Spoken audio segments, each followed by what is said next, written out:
Salut, c'est Crypto Level. On se retrouve pour la troisième vidéo pour le guide du débutant où là on va aller voir les wallets froids, donc les codes de wallet. Normalement j'avais prévu de faire Tangem, Cephal et Ledger. Finalement je ferai que Ledger directement parce que c'est celui que j'utilise moi personnellement, donc je connais bien son système connais bien comment ça fonctionne. Donc comme ça, je vais pouvoir te donner les informations pour t'aider avec ce wallet.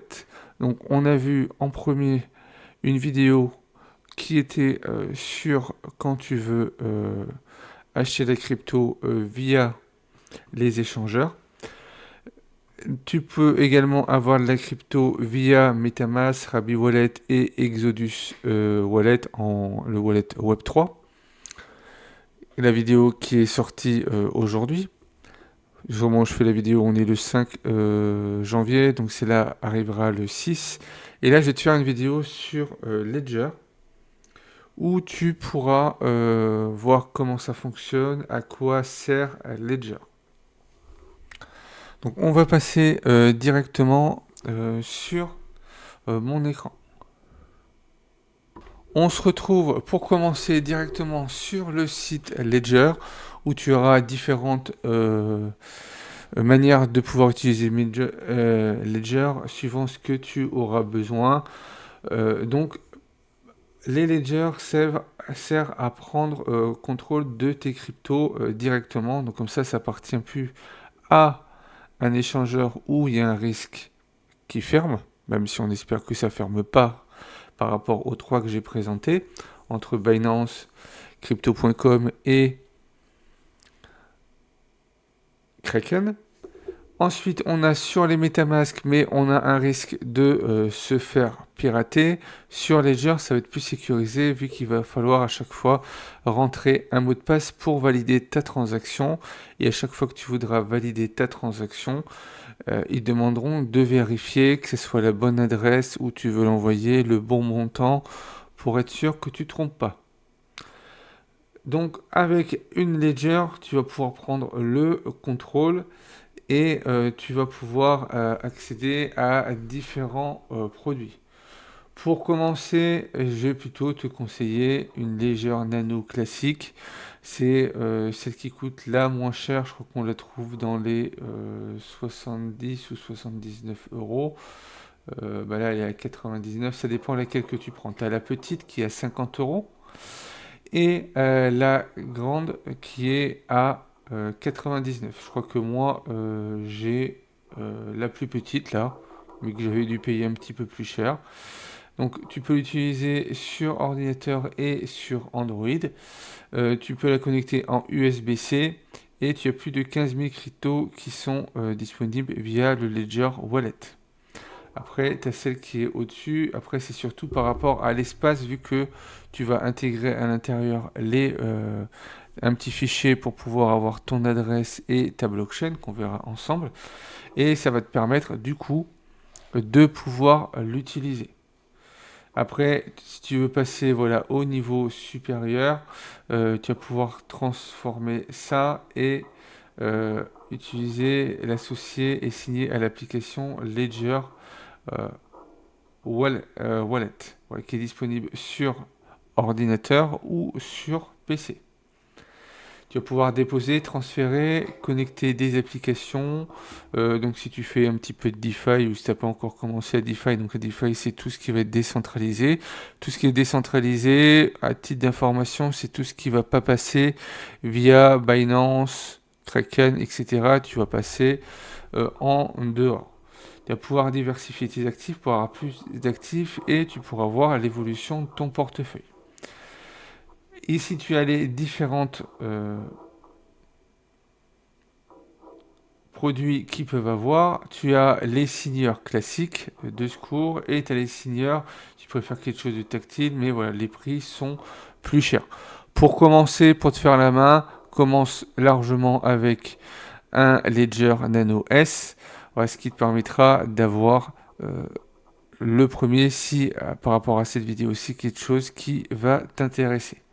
Donc là, tu as également en nombre de boosts ce que ça peut donner. Et tu as le contrôle absolu. Donc c'est-à-dire que tu auras, comme sur MetaMask, une phrase secrète, mais cette fois pas à 12 mots, mais à 24 mots que tu devras rentrer au début dans la Ledger. Donc tu as des vidéos qui sont disponibles sur YouTube pour savoir comment configurer au début la Ledger. Je ne vais pas rentrer spécialement dedans.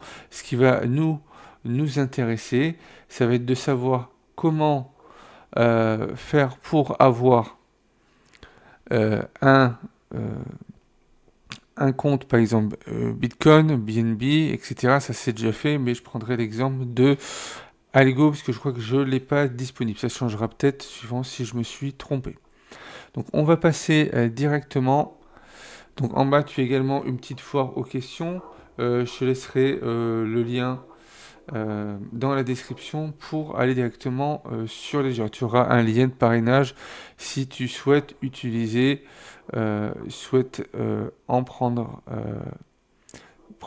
une Ledger. Donc on passe directement sur Ledger.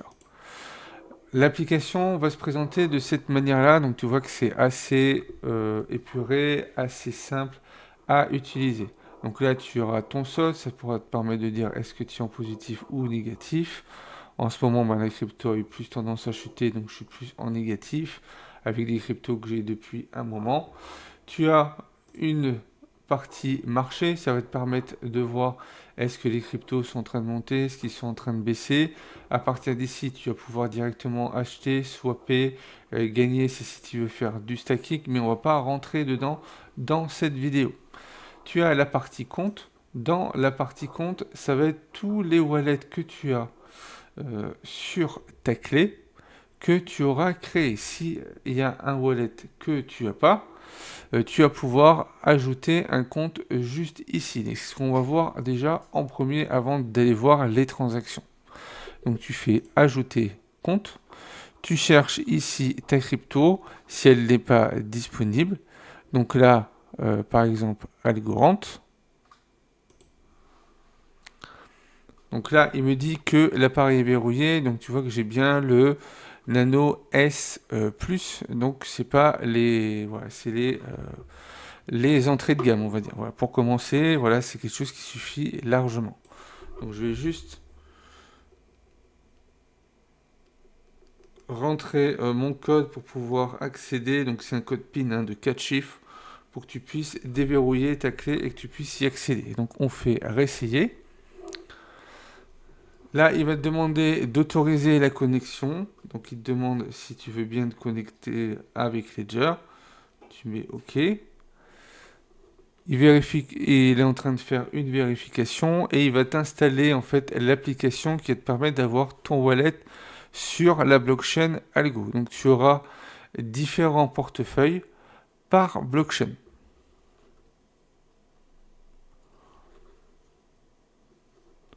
Donc là, il me demande d'ouvrir.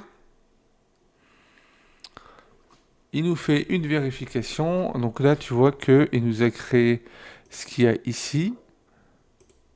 Voilà, tu peux faire confirmer pour ajouter. Et tu peux modifier si tu veux ton compte. Je sais pas qui est marqué Algo 2. Tu peux mettre qui a marqué que Algorand est enregistré. Tu vois que du coup ça a changé. Et tu as ton numéro, tu as ton adresse juste ici. Et là on va mettre fermé parce qu'on va pas spécialement envoyer de la crypto sur Algorand. Si on vient dessus, si j'enlève ici, tu vois que là, on a bien rien du tout. Donc là, j'ai 0,10, donc peut-être que j'avais fait un dépôt à un moment donné. Oui, j'avais fait un dépôt en 2023, donc tu vois que ça date d'un petit moment. Donc là, par rapport au compte, si tu vas sur les... Si tu mets Algo, tu vois que j'en ai deux, donc j'ai pas spécialement besoin d'en avoir deux, donc je vais juste en retirer un et je te reprends juste après. Voilà, donc du coup le compte a bien été créé. tu vois les quantités que tu peux avoir, à quoi ça peut correspondre. Donc, tu vois que j'ai une très très grosse richesse, mais c'est pas le but de la vidéo. Ce qu'on va aller voir, c'est comment est-ce qu'on va faire pour recevoir et envoyer. Donc pour recevoir, tu as juste à aller sur, soit tu vas sur recevoir, soit tu vas sur tes comptes, tu choisis ta crypto. Donc si on souhaite, pour faire des exemples de transfert, on va prendre du BNB. Tu viens sur le BNB, tu demandes à recevoir du BNB. Du coup, tu mets continuer. Il faut déverrouiller la ledger.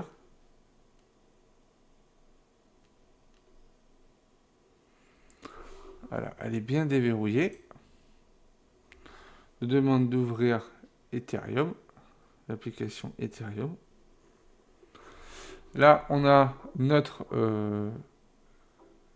adresse pour pouvoir déposer sur notre clé Ledger. C'est notre compte à nous qui va rester fixe. Donc on fait copier. On demande de vérifier que ce qui a marqué soit la bonne adresse. Donc tu vérifies toujours les 6 premiers caractères ou lettres ou chiffres et les derniers, donc le 0, X, F, etc. Et que ça termine bien par C9D. Si c'est OK, tu confirmes. Donc là, on a déjà copié. Et du coup, voilà, l'adresse a bien été partagée et tu n'as plus qu'à fermer. Après, tu n'as plus qu'à envoyer directement l'argent. Donc je vais faire l'envoi et et je te reprends juste après. Donc l'envoi a bien été effectué. Pour le vérifier, tu vas directement sur le compte. Donc là tu vois que j'ai pas envoyé grand chose, c'est juste pour le bien de la vidéo. Donc j'ai bien reçu mes 6 dollars. Ça va nous permettre maintenant de voir comment est-ce qu'on fait pour envoyer à partir de la Ledger. Faudrait que tu ailles sur envoyer. Là tu choisiras ta crypto ou sinon tu vas directement sur tes comptes. Tu choisis par exemple le BNB, il faut rentrer une adresse.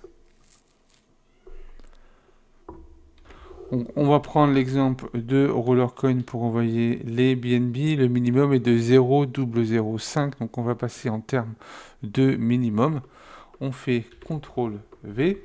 Donc là, ils te disent qu'ils ne peuvent pas vérifier, mais si on vient à aller sur Rollercoin directement, voilà, on est sur la bonne adresse et c'est bien en BNB. On revient sur Ledger, on fait continuer. Donc là, ça va te demander le montant. Donc nous, on va mettre le minimum, 0.00. On va mettre 7. Voilà, comme ça, il nous restera un petit peu dessus. On passe, vu que c'est 0,05. On vérifie pour être sûr.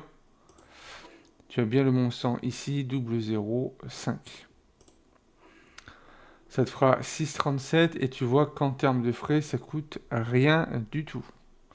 À comparer à un échangeur où voilà, ça te coûterait un petit peu plus. Là, c'est vraiment des poussières de centimes.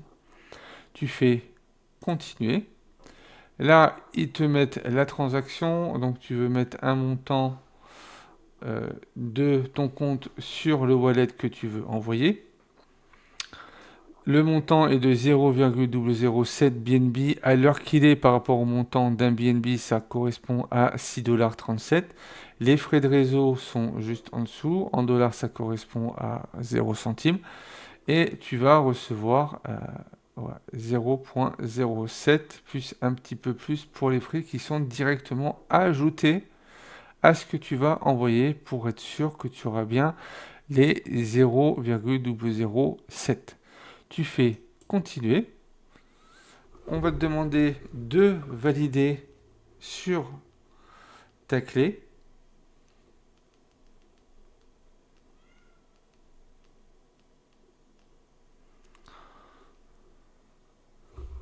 Donc on fait réessayer.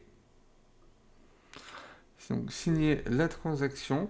Donc tu vérifies ta transaction, que tout soit OK jusqu'à ce qu'il te demande de confirmer. Demande si c'est sur le bon réseau, la chaîne BSC. On te demande de signer. Tu signes. Là, ça te met que la diffusion est en cours et ils te mettent la transaction est effectuée. Si tu veux savoir où en est la transaction, tu peux voir détail. Et ici, tu as tout le détail de ta transaction, de là à là, l'identifiant de transaction qui va se retrouver juste ici. Et tu peux accéder directement à la blockchain. Dès que tu viens ici sur la blockchain, tu vois que ça a été fait avec succès il y a 23 secondes, donc au moment où je fais la vidéo. C'est bien parti du wallet qui était sur Ledger pour aller sur le wallet qui est sur Rollercoin pour une somme de 0,007 avec les frais dessous. Et tout s'est bien passé. Du coup, on vérifie sur Rollercoin. Tu vois ici, on est bien le 5 et on a bien reçu. Donc, j'ai même pas eu le temps d'arriver que c'était déjà fait. Sur Ledger, les transactions sont très rapides vu que ça part directement de la blockchain.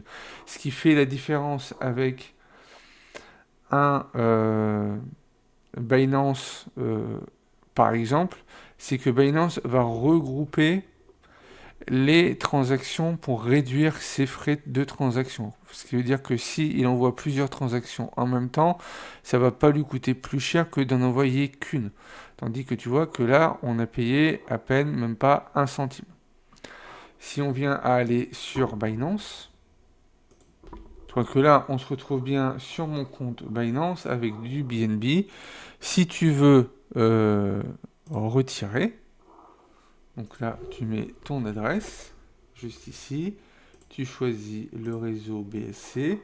Si on mettait, tu vois que le minimum est beaucoup plus bas, mais si on mettait 0,007 pour ce qui correspond, là, les frais, tu as 0,00699. Si on fait une estimation sur CoinGecko pour faire une différence, BNB,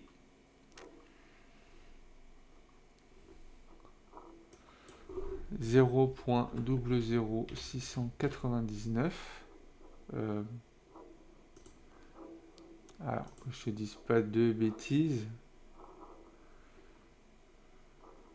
C'est montant reçu. Donc les frais sont de 0, 1, 2, 3, 4 et 1. Autant pour moi.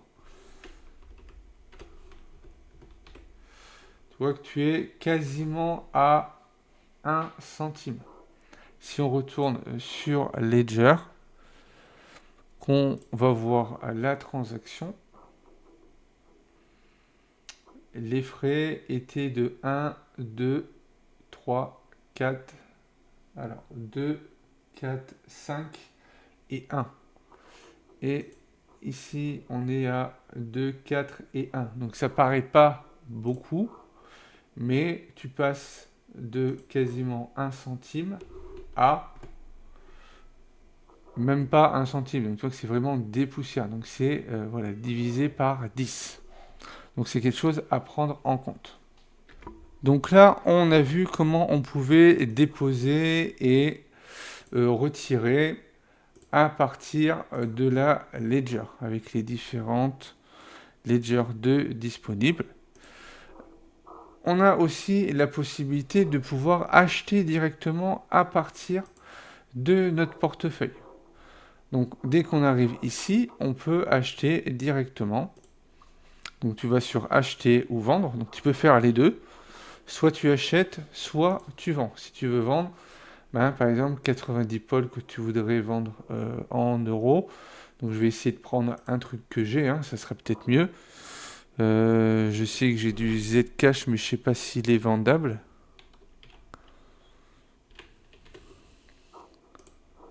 Non, j'ai pas. Alors, on va regarder ce que j'ai ici.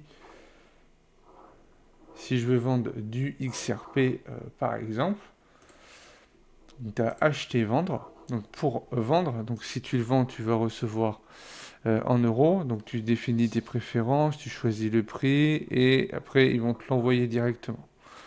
Donc, on a dit le XRP. Donc, si tu veux pas te prendre la tête, tu marques directement ce que tu veux revendre. Voilà, à partir de celui-là. Donc là, le minimum, c'est 90, donc je pourrais pas te mettre directement. Si je mets 1, voilà, le montant minimum est de 4,63. Mais on va voir du côté acheter, vu que ça va être la même chose. Si par exemple tu veux envoyer ou si tu veux acheter en DCA par exemple une crypto, on va dire par exemple que tu veux acheter de l'XRP, partons sur l'XRP. Donc là tu choisis ton wallet, tu mets ton montant, donc par exemple 50 euros, tu t'es dit ben, ce mois-ci je veux acheter pour 50 euros tous les mois. Donc tu peux acheter directement ici. Si tu as la carte Revolut, tu peux prendre à partir de la carte Revolut. Et après, tu as on va appeler ça des fournisseurs de liquidité. Donc quand tu vas acheter par exemple sur Mercurio ou sur MontPay, eux vont acheter sur les échangeurs et vont l'envoyer directement sur ton wallet à partir de ton adresse. Donc par exemple sur l'XRP pour 50 euros. Si je prends Mercuro, vu que j'ai déjà utilisé, tu choisis chez qui tu veux aller. Donc bien sûr, tu vas aller chercher. Ils vont te mettre qui c'est qui a le prix le plus bas et qui va te donner un maximum euh, de, de crypto. Donc suivant ce que tu auras besoin, attention qu'au moment où tu le feras, vu que voilà, il y a un délai de 20 secondes à chaque fois que ça change. Une fois que tu as choisi un, tu fais acheter. Ils vont t'envoyer directement sur le site de Mercurio pour pouvoir faire ton achat. Sur le site de Mercurio, ils vont te faire un KYC plus avoir comment ça s'appelle, plus avoir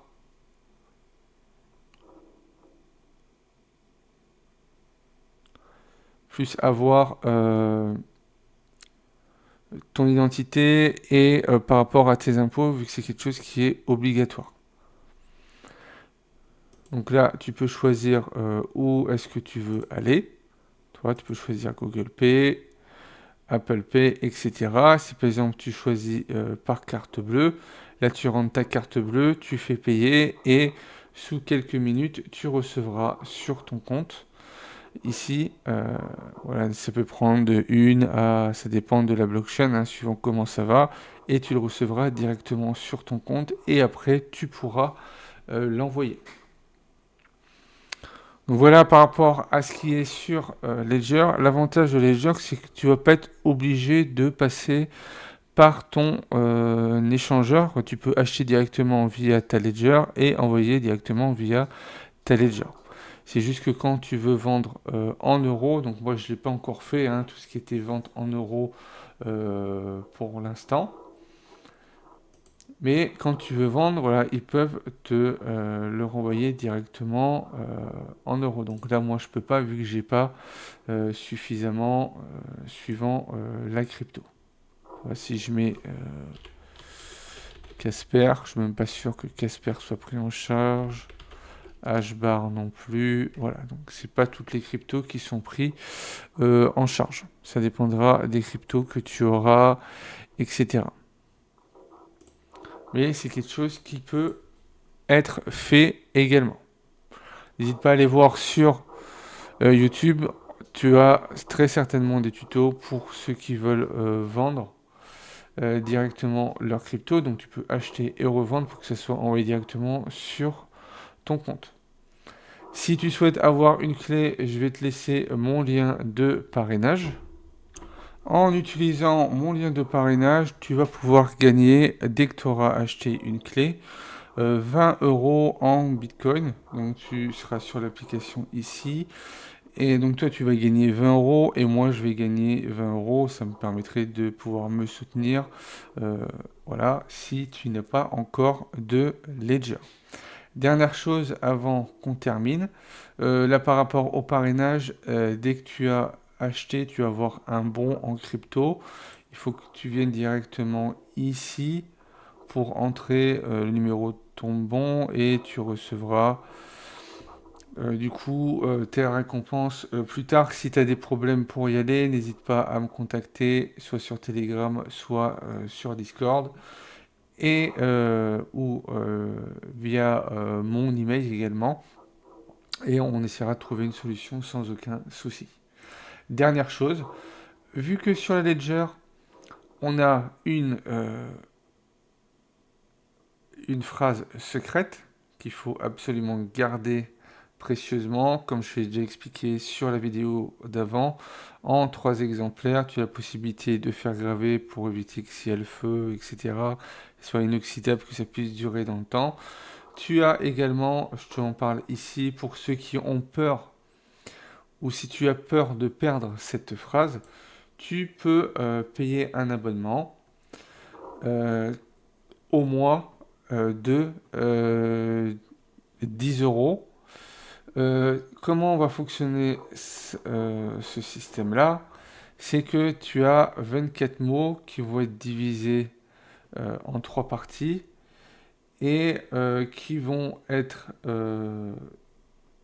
mis dans des coffres, si on schématise, hein, dans des coffres de 3 entreprises différentes. Le jour que tu le perds, tu le signales à Ledger et eux, ils vont pouvoir te redonner ta phrase secrète. Ils iront sur chaque entreprise hop, pour te redonner ta phrase secrète. Comme ça, si tu viens à la perdre, tu pourras la récupérer. Si tu as besoin, n'hésite pas à regarder ici. Donc, tu peux restaurer l'accès où vous le souhaitez. Tu as 30 jours gratuits, après tu payes 10. C'est conçu avec 3 entreprises de confiance et tu peux résilier quand tu veux. Tu peux marquer en savoir plus. Donc, il demande une vérification d'identité, la création de la sauvegarde. Donc, après avoir obtenu votre approbation, votre appareil Ledger va chiffrer, voilà, tout va être chiffré, crypté, pour éviter que des personnes puissent rentrer dedans. Donc, on a 3 entreprises, Ledger, CoinCover et EscrowTech. Donc, Ledger, on les connaît. CoinCover, on peut aller le voir directement. Tu vois que c'est une boîte également au niveau de la crypto. Donc je ne suis pas allé voir spécialement, hein, mais c'est une boîte qui travaille avec Ledger. Et le dernier qui va être EscrowTech, voilà, qui est une entreprise qui est là pour protéger tout ce qui est financier, voilà, également. Donc des bases assez solides, elle est ISO 27001. Alors je ne sais pas ce que c'est cette ISO, mais voilà, si c'est spécifié, c'est qu'il doit y avoir une bonne raison. Donc voilà, il fallait quand même que je t'en parle pour ceux qui ont peur. Après, c'est l'association. Ledger Cover est conçu par par une équipe expert. Donc pour la vérification d'identité, pour la gestion de paiement et pour la sécurisation. Donc voilà, c'est quelque chose qui a été mis en place par Ledger justement pour pouvoir couvrir tout ça. Maintenant, mon point final par rapport aux 3 cryptos, vu aux 3 types de wallet, donc le wallet centralisé avec Binance, Coin, Crypto.com, pardon, j'allais dire Coinbase, et Kraken, va être la manière la plus simple, mais si une de ces plateformes vient à fermer, tu risques de perdre la totalité des cryptos qui sont dessus si tu ne les as pas retirés en cours de route. La deuxième façon était MetaMask et Rabi Wallet et Exodus Wallet en Web3 qui te permet d'avoir des wallets décentralisés mais avec un risque de te faire euh, pirater parce que si on arrive par exemple à s'introduire sur ton ordinateur, on peut récupérer la clé secrète, une clé secrète qui te permet d'accéder ou ta phrase secrète qui te permet d'accéder à ton wallet. Donc il y a toujours un risque. Ledger est différent vu que c'est une clé, donc tu peux la déconnecter quand tu veux. Tu peux par exemple venir une fois dans le mois la brancher, voir où est-ce que en sont tes cryptos, ou si tu as besoin de déposer, si tu fais un retrait sur un jeu Play to Earn que tu vas faire un retrait une fois par mois, hop, tu branches ta clé, tu mets ton adresse là où tu veux retirer, ça arrive sur ta clé sur ton compte, sur ton adresse crypto de la blockchain que tu auras choisie, donc BNB, Bitcoin, Ether, etc. Et tu pourras ça sera sécurisé.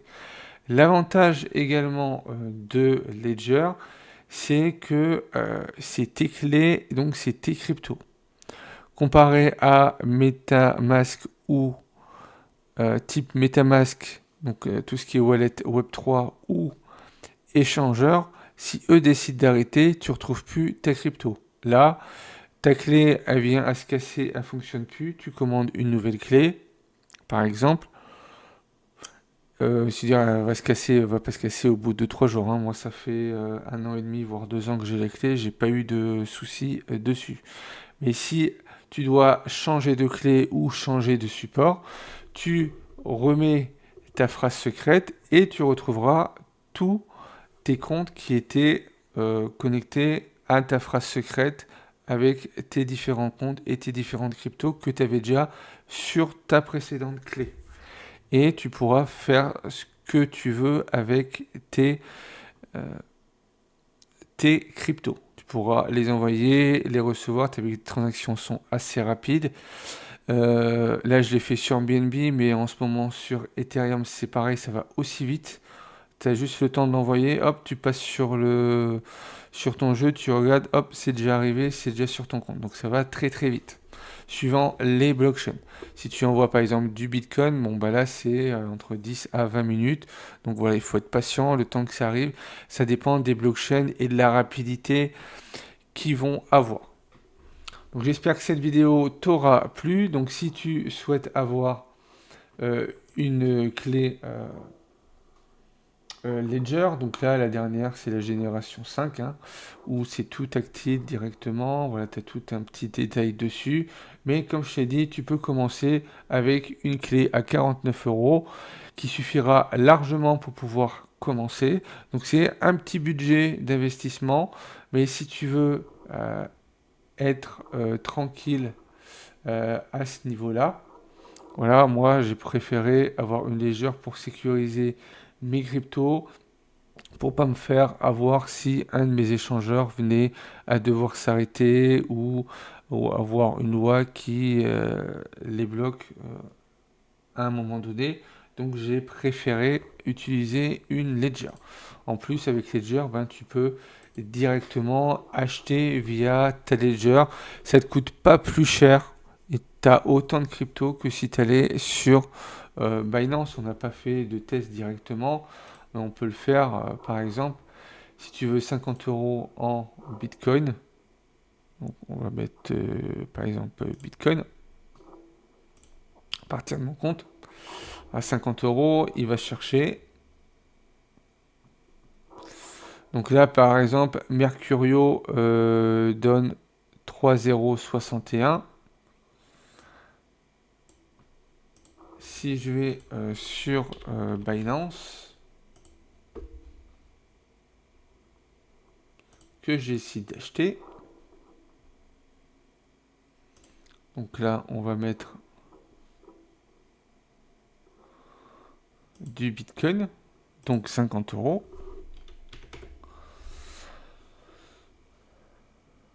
Donc si ça veut bien, hein. Le temps que les calculs se fassent, tu vois que tu es à 3,058.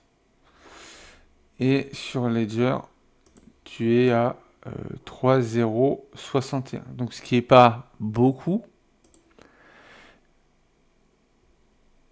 Mais si on regarde sur CoinGecko pour voir un petit peu la différence, on voit que sur Ledger, tu as légèrement plus. Donc on a dit sur Ledger 0.3061, tu es à 48 euros, on va dire 49, au lieu de 46,58. Donc ça te fait voilà, quand même 2,50 € d'écart pour l'équivalent de 50 euros. Donc plus tu as un gros chiffre, si par exemple on vient s'amuser à mettre 500, là on sera sur du double 616 et sur Binance sera à double 58. Donc là, tu vois que ça commence à faire beaucoup plus, il y a 25 € d'écart. Donc voilà pourquoi je préfère aller sur Ledger, ça te donne déjà plus de crypto. Tu peux également faire du DCA si tu as besoin, tu veux acheter par exemple 50 € de BTC ce mois-ci pour toi, pour te faire un petit patrimoine financier pour quand tu prévois que le Bitcoin puisse monter, voilà, et pouvoir le revendre plus tard, c'est quelque chose que tu pourras absolument faire. J'espère que ces vidéos t'auront plu. Les prochaines vidéos vont être sur Rollercoin pour ceux qui vont débuter, pour voir quelle routine il faut mettre en place tous les jours, donc venir faire les quêtes, etc. Donc tu auras également une vidéo complète dessus. Si tu as aimé le contenu de cette vidéo, n'hésite pas à liker, commenter, partager. Pense à t'abonner si ce n'est pas encore fait. Et puis moi, je te retrouve pour une prochaine vidéo.